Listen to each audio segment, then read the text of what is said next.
Hilchos Shabbos, Perek Sheni, the laws of Shabbat, chapter 2. I have a question for you guys. Yeah. Somebody's very sick on Shabbos, dangerously sick. He needs to have meat. You have non-kosher meat available, right on the shelf, you can just pull it off and eat it. But there's no kosher meat unless you go and slaughter the meat and salt it and do all kinds of work to prepare the kosher meat. What should you do? Should you eat the non-kosher meat or do the kosher meat? In the pikuach nefesh, yes. Yes, what? Yes, to eat. To eat the non-kosher or to better do more melachot and prepare the kosher? Oh, more melachot than the kosher. More melachot, do the kosher. Yeah. Probably, you would probably go with... Do less work and eat the non-kosher or do more work? By the time you shecht it. No, you have time. You have time to do the kosher meat, but it's going to take a lot more violation of Shabbos versus if you just go for the non-kosher, you think you can violate Shabbos and do the kosher animal. He says give him the non-kosher better instead of violating Shabbos. We have a little debate. Let's see. This chapter is all about pikuach nefesh, all about the fact that when it comes to life and death matters, Shabbos is pushed aside, and the precedence is given to Jewish life. Says the Rambam halacha aleph, D'chuya hi Shabbat etzel sakanat nefashot kishar kol mitzvot.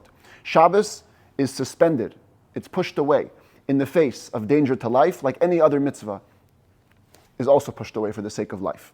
Lefichach, therefore, chole sheyesh bo sakana, a sick person who has danger, which means that he's literally about to die, osin lo kol tzrachav b'Shabbat al pi rofei oman shel oto makom. We do whatever he needs on Shabbos based on the instructions of an expert doctor in that location. In other words, we don't have to go searching for the most professional doctor. Whoever's the most professional in this area, in Sherman Oaks, gets to decide what to do with the sick person. Safek shuhu tzarich lechalel alav et haShabbat. Safek she'eino tzarich. What if you're in doubt whether or not you have to violate the Shabbos to take care of him? V'chein im amar rofeh lechalel alav et haShabbat v'rofeh acher omer eino tzarich. Or you have two Jewish doctors, two Jews, three opinions, and doctors are arguing. This doctor says, no, you don't have to violate Shabbos. That one says, yeah, you do have to violate Shabbos. Mechalelin alav et haShabbat. We do violate the Shabbos. Shesafek nefashot. Not only immediate danger, but even a doubt of danger to life suspends the Shabbos. Halacha bet, amaduhu b'yom haShabbat shu tzarich lekach v'chein lishmona yamim. This is an interesting question. The doctors are sitting in front of him, and they say, you know what? He's going to need this medication, which requires violation of the Shabbos, for the next 8 days. So now you have two choices. If you give him today as day one, you're going to end up violating this Shabbos and violating next Shabbos, because there'll be day 8. Just wait one day till Sunday, you're going to have one less Shabbos to violate. Says the Rambam, Ein omrin namtin ad ha'erev kidei shelo lechalel alav shtei Shabbatot. We don't say wait till the evening so we don't have to violate 2 Shabbos. Ela matchilim mehayom shu Shabbat. You begin today, which is Shabbos. Umechalelin alav afilu mea Shabbatot. And you can desecrate even 100 Shabboses for one sick person who needs it.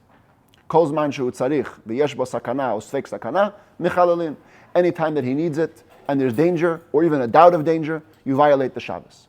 And not only do you violate the Shabbos in taking care of the medication, you violate the Shabbos in anything that he needs. Umadlikin lo et haner. We can light candles for him. Let's say he's in a dark room, he's afraid of the dark, it's confusing him, so I need a light. You light it up. Umechabin milefanav et haner. Or he says, it's too much light, I need to extinguish the candle, I need to sleep. You do that. V'shochatin lo ve'ofinu mevashlin. We can slaughter an animal, we can bake, we can cook. U'mechamin lo chamin. We heat up hot water. Ben lahashkoto, ben lirchitzat gufo. To give him to drink or to wash his body. Klalo shel davar. The general rule over here is Shabbat legabe choler sheyesh bo sakana. Shabbos, relative to a sick person who is in danger, hareu kechol lechol advarim shu tzarich lahem. It's considered to be weekday, like everything, for everything which he needs. In halacha, when we suspend something, there's 2 ways to say it. D'chuya means pushing it away, or hutra, totally permitted. Sometimes we say you can violate a prohibition, but it isn't totally lifted. Right. For example, sometimes a Kohen can go into a cemetery, but just because he's allowed to go into the cemetery, let's say to take care of his father, doesn't mean now he can go dancing around all the other graves. It's just suspended for this case, it's not totally lifted. Other times when we lift a prohibition, we say, you know what, it's totally lifted, do whatever you need. So Shabbos, the Rambam in the beginning uses the word d'chuya, it's just pushed away. But here he says it's literally like a weekday. Shabbos doesn't apply.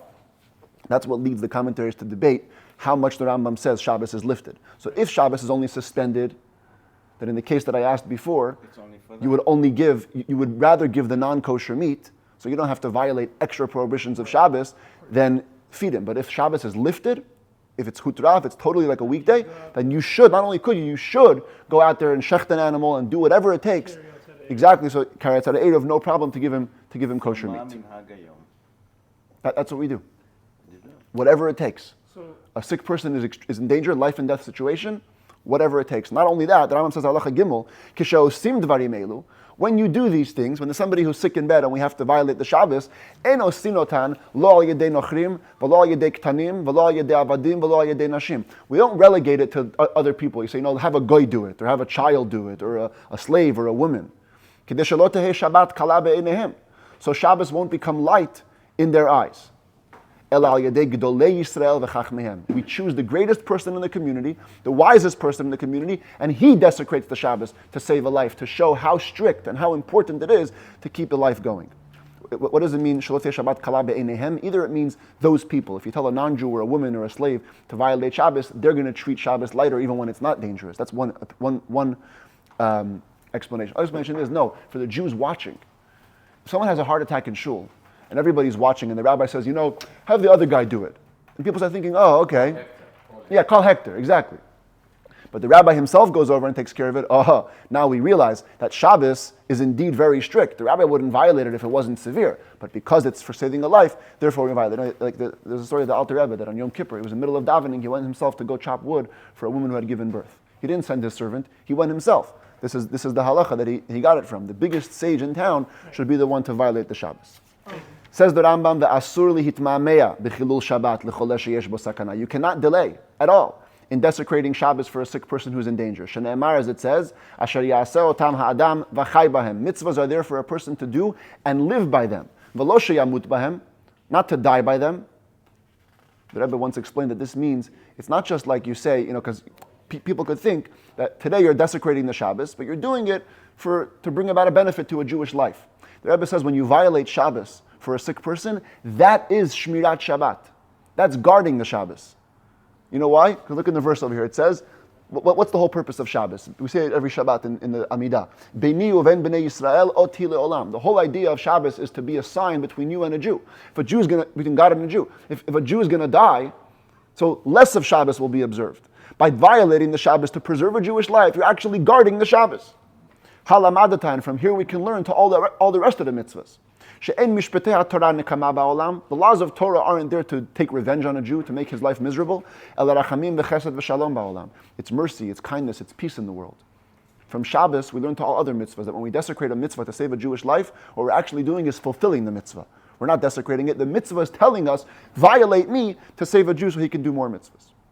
And those heretics who say that to desecrate the Shabbos is forbidden for a person that's sick, about them the Torah says, you know what? If you don't appreciate the Torah, then the Torah will become for you laws that are no good and justice that's not going to let you to live. Halakha Dalit. Now that Rambam will go into some specific diseases or ailments that can be considered dangerous. So first we have the guy who's suffering in his eyes. What's considered suffering in your eyes? In both of your eyes or in one of them, there's a secretion, like a liquid that's dripping out.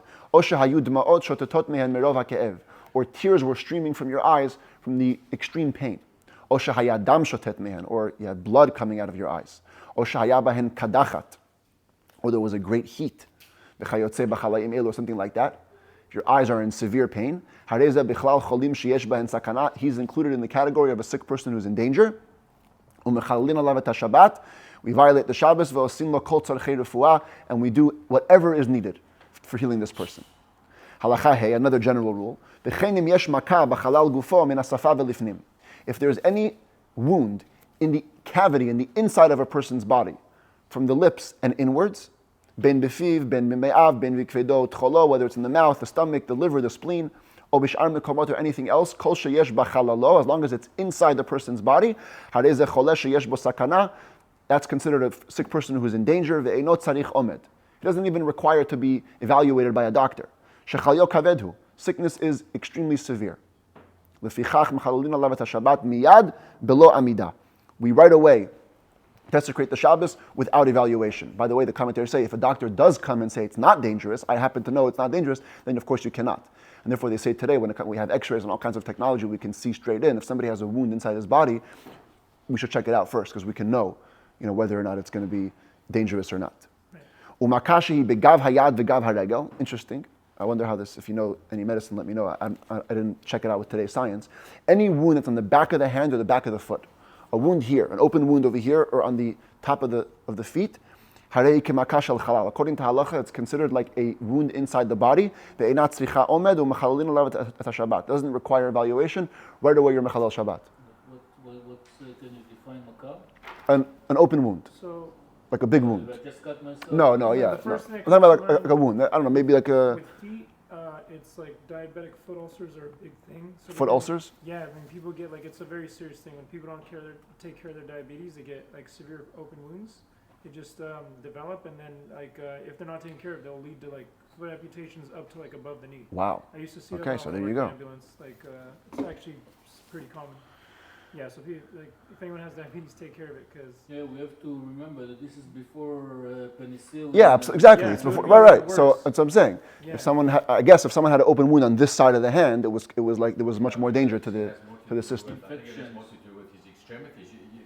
Your hands and your feet, you can't do anything if there's injuries there, as opposed to it can metastasize into something more serious. That's a good point. That's a good point. I feel In other words, these are your access points to the world, kind of. Yeah, if you don't Yeah, you like can't that. walk Easily get and you can't infected. use your Right. hands. You're touching stuff. Exactly. You're touching the ground. Your hands are touching everything. Okay, weiter.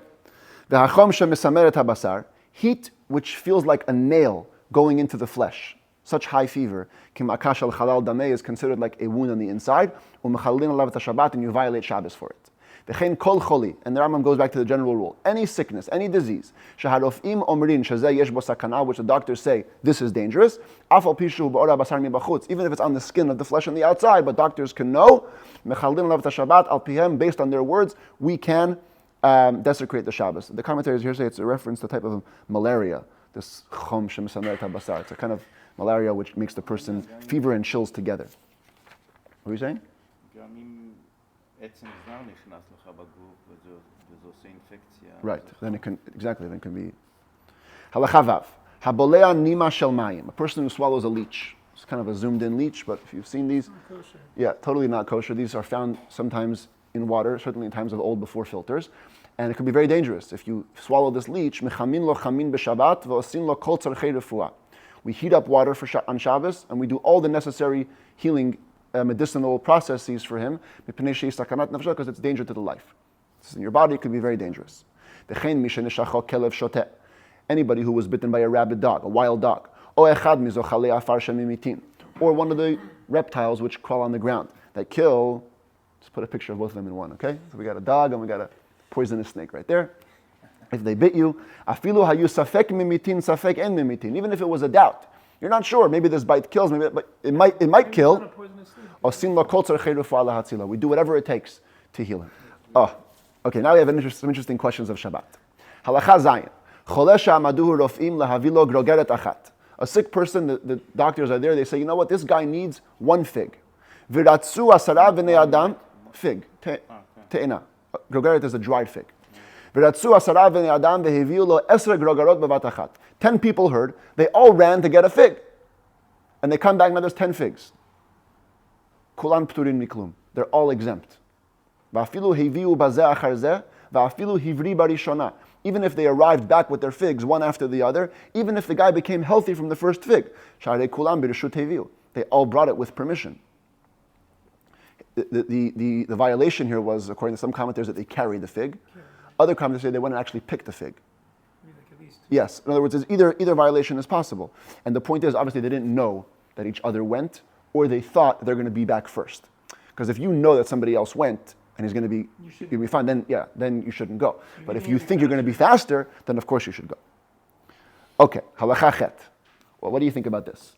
Choleh shehayat tzarich lishtei grogarot. Doctor says, sick person needs to have 2 figs. V'lo matz'u ela shtei grogarot b'shnei okatzrin, v'shalosh grogarot ba'oketz echad. See, on Shabbos, even if we give license to violate it, but you have to be very, very limited to what you're doing. So here you have, on one, each fig is on a separate stem. So if you pick 2 figs, you're going to be picking twice. Here you have 3 figs on one stem. So you're going to pick once, but you're going to have more than what you need. So should you pick twice, just get what you need, or pick once and get more than what you need? Yeah, but the thing is that they're all individually attached. So you're picking 3. You can't pick 3. No, these 3 are all attached. I don't know if you can see in the picture. They're all attached at once. They're on the same Right. stem. So the actual detachment. So you can cut the bottom of the branch, say, and take 10. And then you could... Okay, so Philip says, very interesting. Philip says, No, we don't. forget the 2 stems, just cut the branch off on top.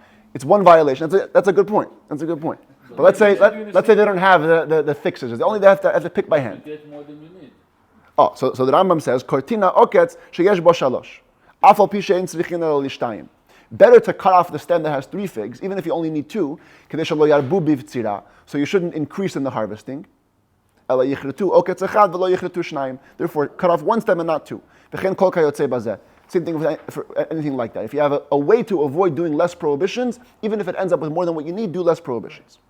Halacha tet hamevashel lecholeh b'Shabbat. The person who's cooking for a sick person on Shabbos. The guy needs to have a chalent. Okay, so you made a chalent, but now there's a whole chalent, and he didn't finish the chalent. What do? The sick person ate a leftover. Asur lebari le'echol min hamotar. It's forbidden for a healthy person to eat from the rest of it, even though the chalent was made permissibly. Right. You can't eat from it. Even after Shabbos. Oh, 1 second. Gzeira shema yarbe bishvilo. Why? Because there's a decree that if you would allow the healthy person to eat, the guy make extra. Let's feed everybody in the hospital. Yeah, you asked about Matzah Shabbos. The commentators say no. Matzah Shabbos, it's allowed. You're good. So just wait. As soon as Shabbos goes out, you can have from the chalent. But on Shabbos, you can't. What happens, like, you hear of these stories where, like, somebody would chew the food and then give it to the sick person because it was, like, easier for them to swallow. That's okay. But do you have to say the bracha? So we saw, no, it's a good question. We saw in Hilchot Brachot that if you're doing it for any level of taste, then you have to make a blessing. Yeah. Aval hashochet lecholeh b'Shabbat. But if you slaughtered an animal on Shabbos for a sick person, mutar labari le'echol mimenu basar chai. The healthy person could eat raw meat from it. She'en badavar tosefet, because there is no additions. Kadesh nigzor shema yarbeh bishvil. There is no decree. The animal, once it's being slaughtered, is the whole animal. You can't slaughter half an animal or more of an animal for a healthy person. So if the healthy person wants to eat raw meat on Shabbos, it's okay. The same applies in all similar situations. I should just point out, the commentaries say that, there's a concept of muktzah. If the person only got sick on Shabbos, there was no way that you had in mind, I'm going to slaughter the animal on Shabbos. So the animal came into Shabbos in a state of muktzah, it was set aside. So in that case, the healthy person cannot eat from it. But if the sick person was sick before Shabbos and you ended up slaughtering the animal on Shabbos, that's when we're talking about that the healthy person, can eat it. We might need to slaughter this one. Exactly. But then why Halakha, wouldn't you just huh? Sorry, why wouldn't you just slaughter it on like Friday? Yeah, I guess he didn't need the meat till Shabbos. Right. Halakha yut. Choleh she'en bo sakana. That's all if you have a sick person who is in danger. What if he's not in danger? Not in danger, the commentaries say it means he has to be already extremely sick. Some say either means he's in bed or he feels a weakness in his whole body. You can't just say, I'm sick, I have a little headache. That's not sick, she'en bo sakana. Choleh she'en bo sakana means he's sick, bedridden, weak, but not dangerous. Osin lo kol tzrachav al yedei nochri. We should treat him, but do it through a goy. Ketzad, what does that mean? Omrim la nochri lasot lo v'hu aseh. You tell the goy, give him instructions what to do, and he does. Later on in chapter 6, we're going to see that it's very complicated to tell a goy to do things on Shabbos. But for a sick person, you tell him directly. Levashel lo v'le'efot, cook for him, bake for him, u'lehavir refuah mireshut lireshut v'chayotzei ba'elu. Yeah, bring medicine from one domain to another domain, anything like it.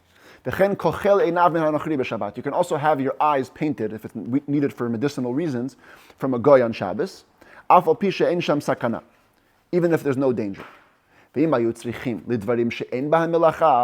if what they needed was things that don't have a biblical violation, there's no biblical labor there, then even a Jew can do it.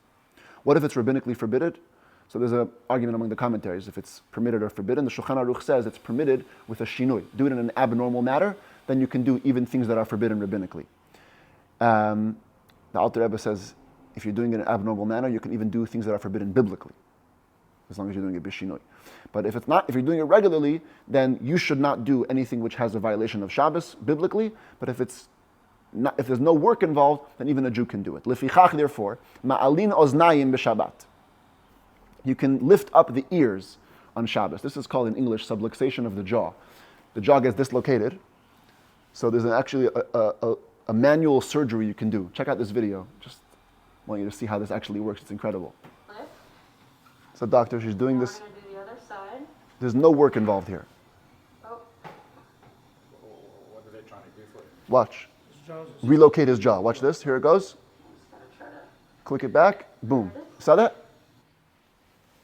What a smile. And he's very happy. Dislocated bone, You do can- it without. That's Right. You can just push it back. Yeah, Yeah, you so smile you can like do that. that on Shabbos. Exactly. So it's right. So therefore you can do it. Same thing, the same thing with, I broke my nose playing basketball. Yes. You pop it back. Exactly. Because there's no work involved. Sometimes Ex- it's not so easy, but Huh? Yeah. Uma'alin unkali. You can lift up cartilage. I don't know the proper English word for this, but sometimes there's like right over here, by the sternum, there's like a piece of cartilage which can get stuck, and if you push it back, you can relocate it, and it kind of heals the person. I couldn't find the picture of it. But that's also allowed on Shabbos because it's only a manual maneuver. Umachzirin et hashever, what you were saying just now. You can put back broken, a dislocated shoulder, pop it back in, broken nose, pop it back in. V'chol kayotzeh bazeh mutar. Everything like this is permitted. Why? Because there is no melacha involved in you're helping a person be healed. Halacha Yud Aleph, hayoledet, a birthing woman. Kishekorat leiled, the moment she, it's a bit of an argument what this means. Either she bends over to give birth. Either it means she squats, or like the birthing position, needs to give birth squatting, or it means she's bent over in pain. The contractions are so heavy that she's literally doubling over. Or korat, according to Shulchan Aruch, means that she's so weak that her friends have to carry her. She can't walk on her own. And lahalacha, we accept any of these. So if any of these cases are true, a woman is bent over in pain, she's squatting, her friends are carrying her. Harehi besakanat nefashot umachalin alat Shabbat. From that moment on, she's considered to be in danger of life, and you can desecrate Shabbos for whatever is required. Korin lo chachama mimakom lemakom. You can call a midwife from place to place, even if it's outside the biblical techum, outside of the area that you can walk on Shabbos. V'chotchim et hatabur. You cut the umbilical cord. V'koshrin and you can tie it on the baby's body. Like after you cut it, you should do a little knot to keep everything in, apparently. You tie it. If she required a lamp while she was screaming in pain and her contractions, you can light a candle. Even if she's blind. Blind people, they can get their minds calmed with a light, even if they can't see it. If she required oil or something like that to rub the body or whatever, soften certain areas, you can bring it for her. But whatever you can change, if you can do something abnormally, do it. Like her friend who's bringing, let's say something of a bowl of oil, bring it hanging by her hair, not carrying it with your hands. If not, you bring it possibly. My wife was kind enough to let me use her shaitel to tie a bottle to it, so you can see what that means. So you bring a bottle hanging in her hair. Verstehst? You put the oil, that's how you go. Even today, by the way, when a woman is giving birth, and we violate Shabbos, to all levels, but the Sefer Hasidim writes that from the 9th month and onwards, a woman should prepare a bag with everything that she needs to go to the hospital or whatever it is to give birth, so that you can do the least violation of the Shabbos. You're allowed to drive a car to the hospital on Shabbos, but you shouldn't turn it off. Right, or you can, before You go and you leave the engine running, or better yet, even today is even better, you get an Uber, because this way you don't have to do any violation. Halacha Yud Bet. En miyaldin et ha'ovedet kochavim u'mazalot b'Shabbat va'afilu b'sachar. If it's an idol-worshipping woman, the halacha is we do not help her give birth, even for pay. Ve'en chosheshin le'eva. We don't have to worry that it's going to cause bad relationships. Va'afal pi she'en sham chilul, even if there is no violation of Shabbos involved. Because when it comes to actual idol worshippers, we don't mix in. Aval miyaldin et bat ger tosha. But if there's a non-Jew who took upon herself the 7 mitzvahs of Noah, so then her daughter, we can help her give birth. We have a command to keep him alive. But we don't violate the Shabbos. That's how it used to be in times of old. Today the commentary is right, especially if you're a physician for a living and you work for a living. We are choshesh le'eva. We do worry about bad relationships, and a Jewish physician should treat non-Jewish patients on Shabbos. However, if he can, he should try to avoid biblical prohibitions. So whatever biblical prohibitions you can get away with handing off to someone else, you hand off. But otherwise, you can deal with it, no problem. For instance, muksa would not be as important. Right. Like you Right. say you could touch muksa. But if it's actual biblical violation, we stay away. Yes. There you go. Halacha Yud Gimel. Chaya, a birthing woman. Mishayatchila dam liot shotet ad sheteled. The moment the blood begins to flow till she actually gives birth. Ve'achar sheteled ad shlosha yamim. And after birth for 3 days, mechalin al Shabbat v'osim la kol tzracheha. She's considered to be endangered, and we violate Shabbos and do everything for her. Ben shamra tzrichani, ben shamra eini tzricha. Whether she says I need it, whether she's protesting, says I don't need it. Doesn't matter. You violate Shabbos. First 3 days. Why do you call violated chaya? She brought life to the world. She's acting like a chaya. Huh? Yeah. All good. Umishlo ad shiva, from 3 days till 7 days, she's somewhat in danger, somewhat not. And therefore, imamra eini tzricha, if she says I don't need it, in mechalin al Shabbat, we don't violate Shabbos. V'im shatka, but if she was quiet, ve'in tzarich lomar imamra tzrichani, and certainly if she said I need this, shemechalin al Shabbat, we do violate the Shabbos. Umishiv'a v'ad shloshim yom, but from 7 till 30 days, harehi kecholeh she'en bo sakana. She's like a person in danger that has, a person is sick with no danger, and therefore, va'afilu amra tzrichani, even if she says I need it, eno sin la melacha el al yadei nochrim, the only way we can do work for her is if it's through a goy. Halacha Yudalad, osin medura lechaya va'afilu b'mot hachama. We can make a fire for a birthing woman even in the summertime. And here the commentaries say, they were talking about during the 7 days. When she needs it, Alter Rebbe says even during 30 days. This is an exception. You can make a fire during the first month for a birthing woman, even in summertime. Because cold is very bad, very severe for a birthing woman, especially in cold places. But for a sick person, we don't make a fire just like stam hazay. He kis dam b'nitztanen. A person let blood, and he got very cold. You can make a fire even if it's the summertime, deep in the summertime. You can wash a baby on Shabbos, the day he was born, after you cut his umbilical cord, even with water that was heated up on Shabbos. You can salt him. Apparently there was some kind of a type of powder they would put onto the baby to smooth his limbs. You can swaddle him. Today we swaddle babies just to feel like a security, but in the olden times they would also swaddle babies to actually straighten their limbs. If during birth something popped out, swaddling could help it come back in place. It's dangerous if you don't do all these things. We also wash the baby before the bris, after the bris, and on the third day after the bris, with water that was heated up on Shabbos because it's dangerous if we don't do it. A woman who sat on the birthing stool and she died in the process of giving birth. We bring a knife on Shabbos if required, even by way of the public domain. So we can cut open her abdomen and take out the child, the baby, because perhaps he'll be alive.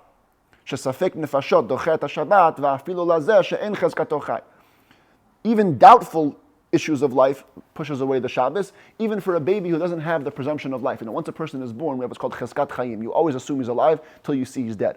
But a fetus, not necessarily. So maybe we shouldn't keep him alive. No, you go and you keep him alive. The Rambam writes that today we don't follow this custom because anyway we're not allowed to touch this birthing woman who's in danger and unconscious and dead till a certain time passes, and by that time, typically the embryo is already dead. The fetus is already dead, so we don't go that far. But today the commentaries write the opposite. Since we have X-rays and we can see, so we act based on what we see. If we see there's a chance of life, you go for it. Yeah, if not, then not. I don't know. I've luckily never experienced it, but I know they take when a pregnant woman is dead, they'll usually take her to the hospital. So Yes, just to see if there's. I know there's it depends, but Yeah, the heart. There's a time frame that. Yeah, Anyway. definitely. Halachat Tet Zayin. Mifakhin pikuach nefesh b'Shabbat. Any activities necessary to save a life can be done on Shabbos. Ve'en tzarich l'tol reshut mibeidin. No need to get permission from the High Court. Va'magdim lahatzil nefesh ez meshubach. The earlier you are to save a life, the more praiseworthy you are. Keitzad, what does this look like? Ra'at tinok shenafal layam. You see a baby fall into the ocean. Pores mitzudah u'ma'aleu. Spread your net. Bring him up. Afal pishu utzada dagim imo. Even if together with that you're going to get fish, which is a biblical prohibition. Shamash tavat tinok bayam. You didn't see, you heard that a baby fell in over here. Uparas mitzudah lahaloto. And you spread your net to get him. Ve'e'ela dagim bilvad. And you only ended up with fish. Patur miklum. You're exempt from anything. It's totally fine. The Lechem Mishnah writes, it's actually, you should do that. You should spread your net even if you're only going to end up with fish. Mitkaven lahalot dagim. What if you're actually a no-good Nick? You wanted to violate Shabbos, to catch some fish. Ve'ela dagim v'tinok. And all of a sudden, your net comes up and there's fish and a baby. patur. Retroactively, you're exempt. Afilu lo shama shetala. Even if you didn't hear that he drowned, ho'il ve'helat tinok im adagim patur. He brought the baby up, he's exempt. Halacha yud zayin nafal tinok labor. A baby falls into a pit. Oker choyao ma'aleu. You can uproot clods of earth and take him out. Afal pishum taken b'madrega b'shat akirato. Even though when you take out the earth, you're making a step. Nin al delet b'fnei tinok. If a door was locked in front of a baby, or today would be like an elevator closed on a baby. Shovei delet umotzio. Break the door, take him out. Afal pishu mefatzelata kimin eitzim she'oyilim lacha. Even if you're going to break it into thin pieces of wood, which could be used later for work, no problem. Shema yiba'et hatinok v'yamut. We're worried even about emotional trauma. Maybe the kid's going to get scared and he's going to die. Naflad lekach, there's a fire. V'yesham adam shechosheshin shema yisaref, there's a person inside. We're worried he might be burned. Mechabino ta'ala hatzilo min ha'esh, we can extinguish the fire to save him. The afal pishu kovesh derech u'metakna b'shat kibui. Even if you're purposely making yourself a nice pathway, while I put out the fire, let me create a little entranceway to my house. Doesn't matter. Again, the Rambam says, whoever's first to save is most praiseworthy. No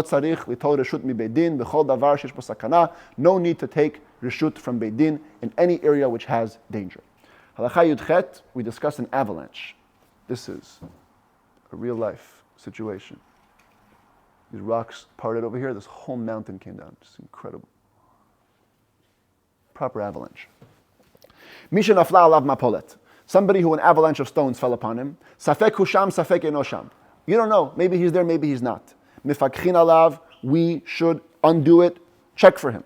Mitza'uhu chai, you find him that he's alive. Afal pisha nitrotzetz v'i efshar sheyavri, even though he's crushed and it's impossible for him to live. Mifakhin alav v'motzi'in oto lechaye ota sha'a. Jewish tradition places value even on temporary life. Take him out even for the life of that moment. Halacha yuted badku ad chotmo v'lo matzu bo neshama. You check by his nose, he's not breathing. Manichin oto sham shekvar met. You leave him there, he already died. However, badku umatzu el yonim metim. If you check and you find that people at the top layer dead, lo yomru kvar metu atachtonim. Don't say that means the bottom people also died. Elam mefakhin alakol. Remember this? Unfortunately, there was a Surfside building collapse in Florida, and they found people dead on the top layer. They kept digging, and inside there were people that were alive. So just because the top people are dead, you don't stop checking. Elam mefakhin alakol. You undo it for everybody. She'efshar b'mapolet she'yamut ha'elyon. It's very possible in an avalanche that the person on top will die, person under will live. You have a courtyard where non-Jews live, idol-worshipping non-Jews, and regular Jews. 1 Jew to 1,000 goyim. And an avalanche falls on all of them. We can undo everything to find the Jew. If one of the people went to another courtyard, and that courtyard now fell, there's a double doubt. You don't know who he is, and now maybe he was a guy. Still mifakchim alav. You still check for him. 50-50 chance. Maybe the guy left is a Jew. The rest are the goyim. However, halacha chaf alif me'akru kulan mechatzer zu lelech lechatzer acher. Excuse me. If they all moved, the whole 1,001 people moved from one courtyard to the other, ube'et akiratam, and while they were not in their usual place, one of the guys left to another courtyard, and over there an avalanche fell upon him, and you don't know who he is, now en mefakchin alav. Now we don't check. Because since they all are out of place, en kan Yisrael, there's no definite Jew here. And whoever separates from them while they're walking, it can be assumed that he separated from the majority. This is a famous rule in halacha. It's called kol kavua kemechetza al mechetza dameh. Whenever things are in place, there's always a 50-50 chance on every bit. Even if you have tons of one thing and very little of another thing, you have to assume that each one could be equally part of the forbidden or the permitted thing. But kol de parish meruba parish. When things separate, they're considered to have separated from the majority. So classic case, if you have 10 stores, 9 sell non-kosher meat and 1 sells kosher, and you walk into one of the stores and you don't know which one it is, since the meat is in place, you have to assume that, if 9 are kosher, 1 is not kosher. You have to assume that they're all not kosher, because they're in place. But if you find a piece of steak outside one of the stores, it's separated, now you can assume it's from the majority and it's kosher. Same thing over here. So long as they're in place, everybody's in place, every person is 50-50. Once they all left, now whoever separates from them is considered to have separated from the majority, and therefore if the majority is non-Jews, you don't check for him. Lefichach, therefore, if the opposite was true, im haya harov Yisrael, if it was a majority of Jews in the courtyard, even if they all moved, one person separates to another courtyard, and the thing falls on him, mifakchim, we check for him. Halacha chaf bet. Another law connected to pikuach nefesh. The person is traveling in the desert, lost track of time, he doesn't know when Shabbos is now. From the day he lost track, he counts 6 days. And your seventh day becomes Shabbat. You make the blessings of Shabbos, you do Havdalah after Shabbos. But every day, even on this day where he makes Kiddush and Havdalah, he can do business, whatever is required for him to live, so he doesn't die. That's to save your life, you can do work even on what seems to be Shabbos. But you can never make more than what you need to live. Because every day is perhaps Shabbos. If you know, but if you know that today is the 8th day of your journey, or the 15th day of your journey, or any number past that divisible by 7, on that day you can for sure do work, because you certainly didn't begin your trip on Shabbos. So if today is day 8, it's certainly not Shabbos. Today is day 15, etc. But every other day, besides that day, you only do whatever is needed to make your money. If non-Jewish idol worshippers made a siege on a city of Israel, if they're only coming for money matters, we don't desecrate the Shabbos on them. We don't do war with them. However, if it's a city close to the border, even if they only came to take care of stubble and straw, we go out with weapons and we violate Shabbos. Because the Israeli border is a key to the rest of the land. We have to stand strong. The Rebbe would always quote this halacha when it comes to giving away land. Don't give away any land because that's giving them an access point to the land of Israel. But anywhere in Israel, even not on the border, if they come for life matters, they want to kill you, or to make a war, or simply a siege with no specific goal intent, we go out with weapons, we defy the Shabbos. It's a mitzvah for every Jew who could to come and go to help the brother in siege and save them from the hands of the Goyim on Shabbos. No delaying till the end of Shabbos. And once they save their brethren, they can go back with their weapons to their place on Shabbos,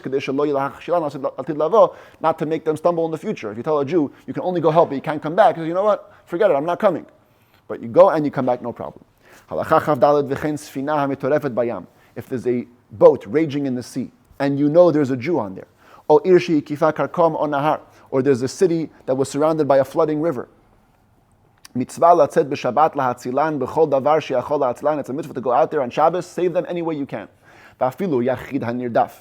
Even if an individual is being chased by idol-worshipping goyim, or a snake or a bear is chasing him to kill him, it's a mitzvah to save him.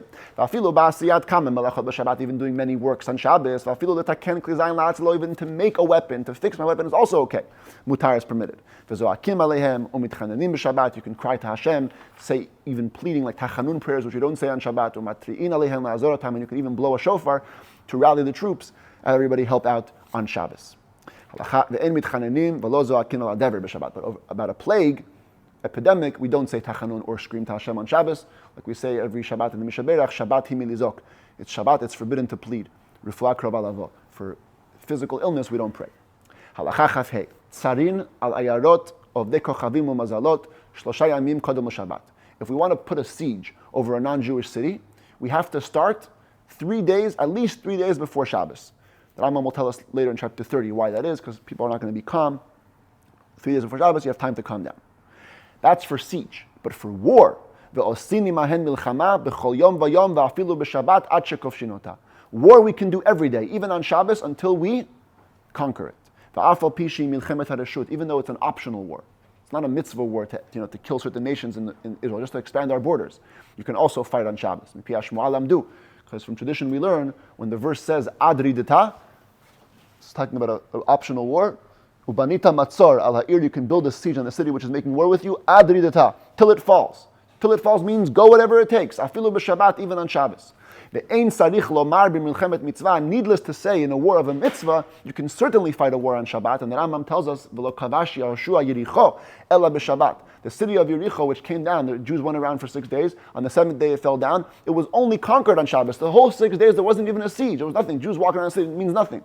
The whole war began on the 7th day, and that was Shabbos. So from here we see that the actual fighting, actual combat can certainly take place on Shabbos with a non-Jewish city, because that's involved in Pikuach Nefesh. It goes to the category of saving Jewish lives.